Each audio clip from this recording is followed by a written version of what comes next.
Everyone, कैसे हैं आप सभी। आज के वीडियो में हम लोग डिस्कस करने वाले हैं सीटेट में जो हिंदी पेडागोजी सब्जेक्ट आता है उसके कुछ प्रीवियस ईयर क्वेश्चंस। और इससे पहले मैं टोटल आप लोगों के साथ में 8th क्लासेस डिस्कस कर चुकी हूँ। आज की हमारी ये 9th नंबर क्लास है। और ये जो भी पीडीएफ मैंने बनाई है, इसकी पीडीएफ को आप लोग अगर आंसर सहित लेना चाहते हैं तो आप मेरे टेलीग्राम ग्रुप को ज्वाइन कर लीजिए। वहाँ पर मैं इसके आंसर के साथ में इसकी पीडीएफ को प्रोवाइड करा दूंगी। और इससे पहले जितनी भी क्लासेस हुई है उन सबकी पीडीएफ मैं आप लोगों के साथ में ऑलरेडी शेयर कर चुकी हूँ। चैनल पर पहली बार आए हैं तो प्लीज़ वीडियो को लाइक करके चैनल को सब्सक्राइब कर दीजिए। स्टार्ट करते हैं वीडियो को। आप लोगों को पता है कि हमारे सीटेट का पेपर जो है वो आप लोगों के दिसंबर में है, ज़्यादा समय है नहीं। और जो मेन स्ट्रैटेजी होती है किसी भी एग्ज़ाम को या स्पेशली सीटेट को पास करने के लिए, तो मेन यही रहती है कि हम लोग मैक्सिमम टाइम जो है प्रीवियस ईयर क्वेश्चंस करें। तो ये पेपर 1 और पेपर 2 दोनों के लिए सीटेट की हिंदी पेडागोजी के क्वेश्चंस इंपॉर्टेंट है। फर्स्ट क्वेश्चन हम लोग देखते हैं। पूरी पाठ्यचर्या में से भाषा की भूमिका को अनदेखा नहीं कर सकते।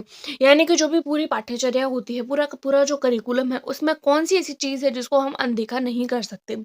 तो देखिए, मूल्यों का निर्माण, ज्ञान निर्माण, व्याकरण निर्माण और आकलन निर्माण। यहाँ पर देखिए, सारी की सारी चीज़ें होनी ज़रूरी है, लेकिन सबसे ज़्यादा इम्पोर्टेंट होता है, चाहे आप लोग लैंग्वेज सीख रहे हैं चाहे आप लोग कोई भी सब्जेक्ट सीख रहे हैं। लेकिन अगर बच्चे में कोई नैतिक विकास नहीं है, बच्चे में अगर मूल्य का निर्माण नहीं है, तो वो कोई चीज़ जो है वो मायने नहीं रखती कि बच्चे की लैंग्वेज कितनी अच्छी है। तो अगर हम लैंग्वेज सिखा रहे हैं या कोई भी एक्टिविटी करा रहे हैं, तो उसमें सबसे मेन बात यही होती है कि बच्चे के अंदर मूल्यों का निर्माण हो।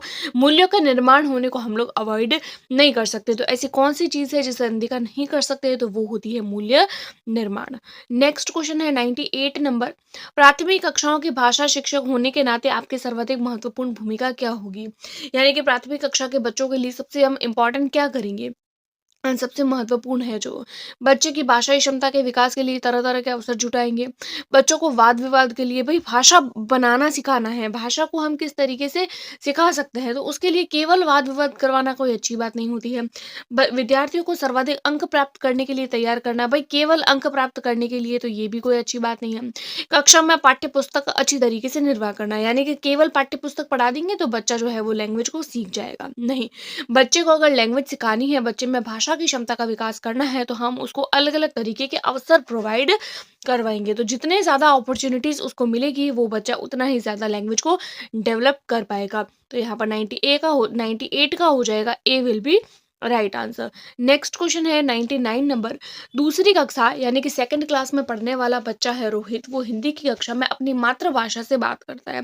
तो हम क्या करेंगे, यानी एक बच्चा है रोहित जो सेकंड क्लास में पढ़ता है, उसको अभी तक अपनी जो स्कूल में बोली जाने वाली भाषा है उसको वो प्रॉपर तरीके से सीख नहीं पाया है, तो वो अपनी मातृभाषा जो भी वो घर पे बोलता है उस भाषा का उपयोग करता है। तो हम क्या करेंगे, उसकी भाषा को समझने की कोशिश करेंगे, बाकी बच्चों से उसकी भाषा सीखने के लिए कहेंगे। भाई ये तो कोई अच्छी बात नहीं है कि बाकी बच्चों को भी बोले कि आप इसकी भाषा सीख लो, नहीं। ऐसे तो हर बच्चा अलग-अलग लैंग्वेज सीखेगा, तो एक बच्चा कितनी लैंग्वेज सीखेगा? 40 बच्चे हैं तो क्या 40 लैंग्वेज सीख पाना ये कोई कहना अच्छी बात है? नहीं। हम उसको डाँटेंगे कि वह कक्षा में मातृभाषा का प्रयोग ना करे। भई हम उसको डाँटेंगे क्यों? क्योंकि रोहित अभी केवल सेकंड क्लास में पढ़ता है। उसने अभी तक लैंग्वेज को सीखा ही नहीं है जो हमारे विद्यालय में बोली जाती है। तो डाँटना कोई अच्छी बात नहीं है। उसे बिल्कुल अनदेखा करके पढ़ाते रहेंगे। भई बिल्कुल भी अनदेखा करना कोई अच्छी बात नहीं होती है, बल्कि हम क्या करेंगे कि कोई भी एक बच्चा है जो अपनी मातृभाषा का उपयोग कर रहा है, तो हम उसको भाषा की समझने की कोशिश करेंगे कि बच्चा एक्चुअल में क्या बोलना चाह रहा है। तो यहाँ पर इस क्वेश्चन का आंसर 99 का हो जाएगा, A will be right answer. पढ़ना सीखने के लिए कौन सा उपकौशल अनिवार्य नहीं है, कौन सी एक बात है जो अनिवार्य नहीं है, किसके लिए, पढ़ने के लिए। पढ़ना यानी रीड करने के लिए भावनात्मक संबंध होना ज़रूरी है। भई अगर भाव समझ में आएँगे पढ़ने के, तभी तो हम लोग जो है वो हमारे पढ़ाने का उद्देश्य जो है वो कंप्लीट होगा। मान लीजिए हम लोग जो है वो कबीर के दोहे पढ़ रहे हैं। अब सिर्फ रीडिंग कर रहे हैं, लेकिन साथ-साथ में उसका भाव भी तो समझ में आना चाहिए कि जो हम पढ़ रहे हैं उसमें कह क्या रहे हैं। तो भावात्मक संबंध तो होना चाहिए। वर्णमाला याद होगी, भई वर्णमाला भी याद होनी ज़रूरी है। वर्णमाला में हम लोगों को पता होना चाहिए कि भई अ है, फिर आ है, फिर ई है। यही नहीं पता होगा तो बच्चा रीडिंग करेगा कैसे? ये भी नहीं होगा। फिर आता है अनुमान लगाने का कौशल, और फिर आता है भाषा की संरचना का समझ। भाई भाषा की संरचना कैसी होती है ये भी तो पता होना चाहिए। लेकिन कौन सी ऐसी बात है जो अनिवार्य नहीं है, तो वो है अनुमान लगाने का कौशल। मान लीजिए हम कबीर के दोहे पढ़ रहे हैं, तो यहाँ पर मान लीजिए हम लोगों ने 4 दोहे पढ़े। अब 4 दोहे पढ़ने के बाद में हमको उसका भाव समझ में आया, वर्णमाला याद है तभी उसको पढ़ पाए, और लैंग्वेज की जो स्ट्रक्चर है वो पता है, तभी हम लोग जो है वो उसको पढ़ना सिखा पाए। लेकिन अनुमान लगाना, पढ़ने के लिए अनुमान लगाना, वैसे अनुमान लगाना भी अच्छा होता है, लेकिन यहाँ पर बाकी तीनों बहुत सही है, इसलिए हमारा थर्ड वाला बिल्कुल गलत हो जाएगा। आगे देखते हैं 101 नंबर का सवाल। द्विभाषिक बच्चे विकास, सामाजिक सहिष्णुता और डैश चिंतन में अपेक्षाकृत बेहतर होते हैं। भाई द्विभाषिक बच्चे जो होते हैं वो विस्तृत होते हैं, सीमित तो नहीं होते। तो सीमित यहाँ हट जाएगा, क्योंकि दो भाषाएं जो बच्चा सीख सकता है ना, वो बच्चा जो है वो विस्तृत तरीके से कुछ और एक्टिविटी भी कर सकता है। तो वो बच्चा सीमित नहीं है, सीमित नहीं है, सीमित में ही इंक्लूड हो जाता है, केंद्रित, यानी कि एक ही जगह पे फोकस करता है, नहीं। तो द्विभाषिक बच्चे क्या होते हैं? द्विभाषिक बच्चे संज्ञानात्मक होते हैं और विस्तृत होते हैं। तो यहाँ पर आप लोगों ने एलिमिनेट मेथड के माध्यम से देखा कि हम किस तरीके से क्वेश्चन को सॉल्व कर रहे हैं। अगला देखते हैं 102 नंबर। निम्नलिखित में से किसके अभाव में हम पढ़ नहीं सकते हैं? यानी कि ऐसी कौन सी चीज है जिसका अभाव अगर हो जाता है तो हम पढ़ नहीं सकते हैं? लिपि से परिचय, बारकड़ी से परिचय, वर्णमाला की क्रमबद्धता का ज्ञान, संयुक्त अक्षरों की पहचान। भाई सारी की सारी चीजें होनी जरूरी है, लेकिन सबसे मेन ज्यादा इंपॉर्टेंट होता है वो होता है लिपि का ज्ञान। जब तक लिपि ही नहीं पता है, हम लोगों को पता ही नहीं है कि एक्चुअल में लैंग्वेज बोली कैसे जाती है, उसको पढ़ा कैसे जाता है, तब तक हम लैंग्वेज को नहीं सीख सकते। ये सारी बातें तो इंपॉर्टेंट है, लेकिन ये तीनों बातें जो होती है वो हमारी लिपि में, लिपि का ही भाग है। ये दूसरा, तीसरा और चौथा ऑप्शन ये लिपि का ही भाग है। तो यहाँ पर 102 नंबर क्वेश्चन का हो जाएगा A will be right answer.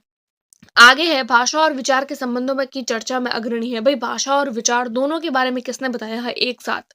पियाजे, Skinner, Chomsky, Vygotsky. भाई ये तो रट्टा मारने वाला सवाल है कि भाषा और विचार के संबंधों में कौन सी एक बात जो है वो ठीक है, तो वो बताई है जॉन जो है वो चॉम्स्की ने बताई, नॉम चॉम्स्की ने बताई है। नॉम चॉम्स्की ने बोला है कि भाषा और विचार जो होते हैं वो आपस में संबंधित होते हैं। तो यहाँ पर 103 का हो जाएगा C will be right answer. अगला देखते हैं 104 नंबर। सिद्धार्थ एक बच्चा है और उसकी माँ है, वह अपने परिवार के सदस्यों से अनुरोध करती है कि वे घर में एक ही भाषा का प्रयोग करें। यानी एक बच्चा है सिद्धार्थ, उसकी माँ अपने घर वालों से ये कहती है कि सभी लोग जो है वो एक ही भाषा का प्रयोग करें। हिंदी तो हिंदी, मारवाड़ी तो मारवाड़ी, गुजराती तो गुजराती, पंजाबी तो पंजाबी, यानी कि सभी को बोल दिए कि एक ही तरीके की भाषा का उपयोग करें, जिससे कि सिद्धार्थ का भाषाई विकास ठीक से हो पाएगा। तो हम क्या कहेंगे उसकी माँ के बारे में?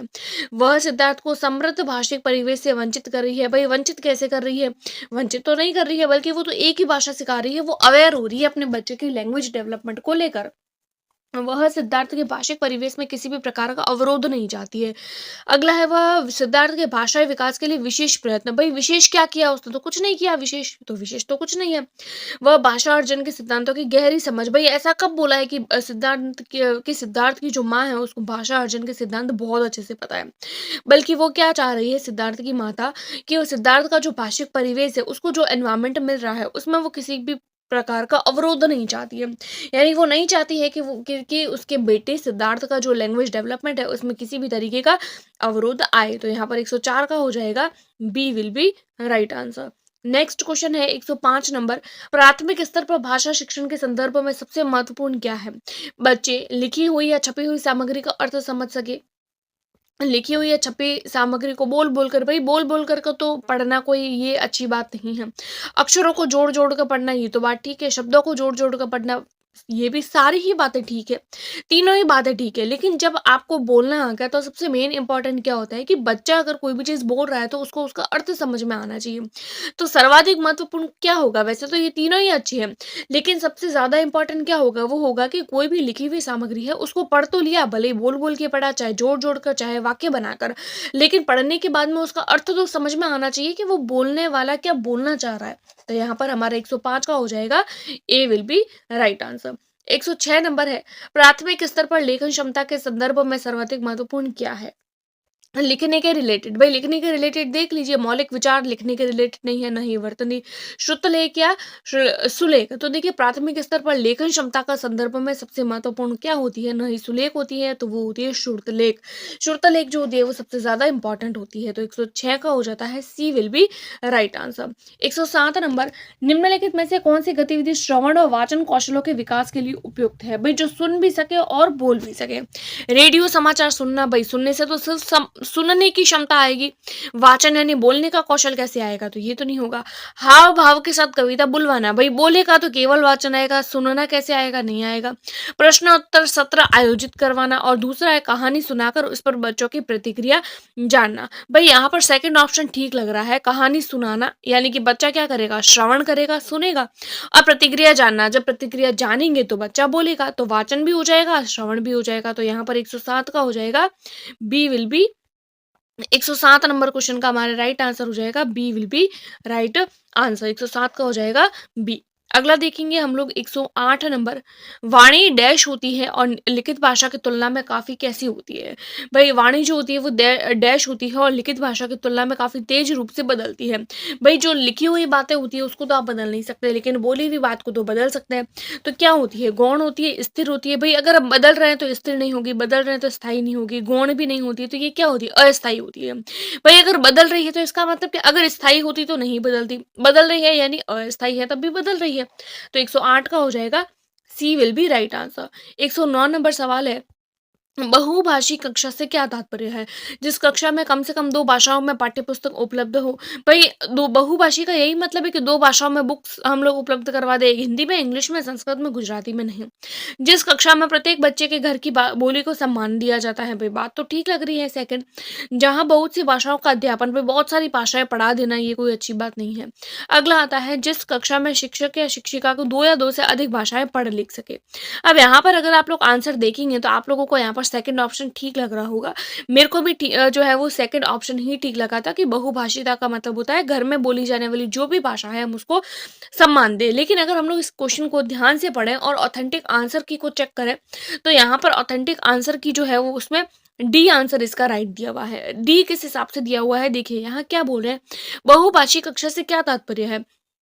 बहुभाषी से यही तात्पर्य है कि बच्चे की जो घर की बोली है उसको सम्मान दे। पर ये तो कोई अच्छी बात नहीं है। हम भाई ये तो अच्छी बात है, अच्छी बात नहीं है ऐसा नहीं है कि ये अच्छी बात नहीं है, ये बहुत अच्छी बात है कि हम हर बच्चे की जो घर की बोली है उसको सम्मान दे रहे हैं। लेकिन उससे भी ज्यादा इंपॉर्टेंट है कि जिस क्लास में कोई टीचर है जो उसको पढ़ा रहा है तो कम से कम उसको खुद को तो 2 से अधिक भाषाएं जो है वो पढ़नी और लिखनी आनी चाहिए। तो यहाँ पर 109 का हो जाएगा D will be right answer. Authentic answer की के हिसाब से यहाँ पर डी होगा, बाकी अगर जो है वो ऐसे ही देखा जाए तो यहाँ पर बी भी ऑप्शन राइट लग रहा है, लेकिन ऑफिशियली इसका डी दिया गया है। अगला हम लोग देखते हैं 110 नंबर, संज्ञान के स्तर पर विकसित डैश अन्य भाषाओं में आसानी से अनुमोदित होती है। ज्ञान क्षमता, व्याकरण क्षमता, आगे आता है तर्क क्षमता और भाषा की क्षमता। भाई भाषा पढ़ रहे हैं कि संज्ञान के स्तर पर विकसित डैश अन्य भाषाओं से आसानी से आ जाती है, वो क्या होती है, भाषा की क्षमता। भाई लैंग्वेज को एक्वायर करने की चीज ही तो होती है जो हम लोगों को बहुत आसानी से आ जाती है।